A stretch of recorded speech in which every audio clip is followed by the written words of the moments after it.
కేంద్ర రాష్ట్ర ప్రభుత్వాలు కార్మిక వ్యతిరేక విధానాలను అమలు చేస్తున్నాయని, కార్మిక చట్టాలు రద్దు చేసి లేబర్ కోడ్లు అమలు చేయాలని చూస్తున్నారని ఐఎఫ్టీయూ రాష్ట్ర ఉపాధ్యక్షులు జె వెంకటేశ్వర్లు విమర్శించారు.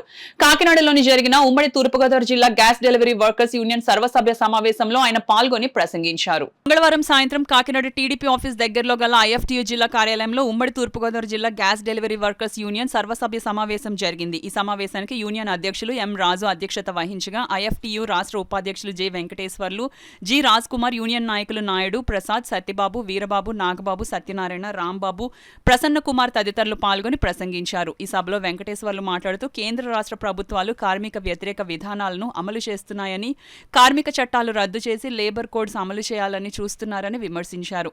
లేబర్ కోడ్ల అమల్లోకి వస్తే కార్మికుల కట్టు బానిసలుగా మారతారని ఆందోళన వ్యక్తం చేశారు.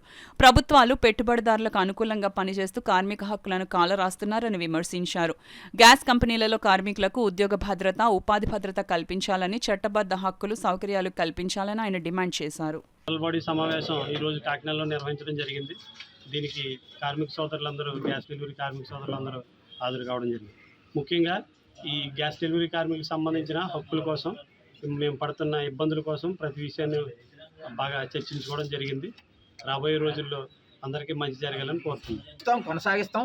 జీతం 10,000 ఇస్తానని చంద్రబాబు నాయుడు మాట్లాడారు. జీతం 10,000 ఇవ్వాలా, ఆ వ్యవస్థను కొనసాగించాలా. అది ప్రజలకి మేలైన వ్యవస్థ. ఈరోజు ఏ సర్టిఫికేట్ కావాల్సిన అక్కడ ఈజీగా అయ్యేది. రేపు ఆ వ్యవస్థే లేకపోతే ప్రజలు ఇంకా ఇబ్బందుల్లో పడతారు. ఆ వ్యవస్థ ఒక మంచి వ్యవస్థ, ప్రజలకు ఉపయోగపడేది ఏదైనా కానీ మనం ప్రోత్సహించాలి, దాన్ని కూడా కొనసాగించాలని చెప్తున్నాం.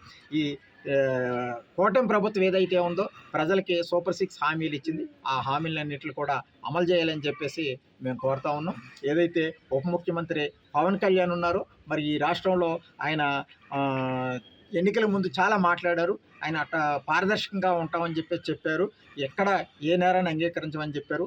ఈరోజు రాష్ట్రంలో అధికార ప్రతిపక్షాల మధ్య పెద్ద యుద్ధం జరుగుతూ ఉంది. ధ్వంసాలు చేస్తున్నారు, ఆఫీసులు కూల్చేస్తున్నారు, హత్యలు చేస్తున్నారు, హత్య యత్నాలు చేస్తున్నారు, ఇవన్నీ చేస్తూ ఉన్నారు. పోలీసులు వీటిలన్నింటిని చూస్తున్నారు. అంటే అధికార ప్రతిపక్షాలన్నీ కూడా కొట్టుకుంటుంటే, తిట్టుకుంటుంటే పోలీసులు ప్రేక్షపాత్ర విని కొంతమంది మీద కేసులు పెట్టడం, కొంతమంది మీద పెట్టకపోవడం, ఇట్లాంటివి కూడా జరుగుతుంది.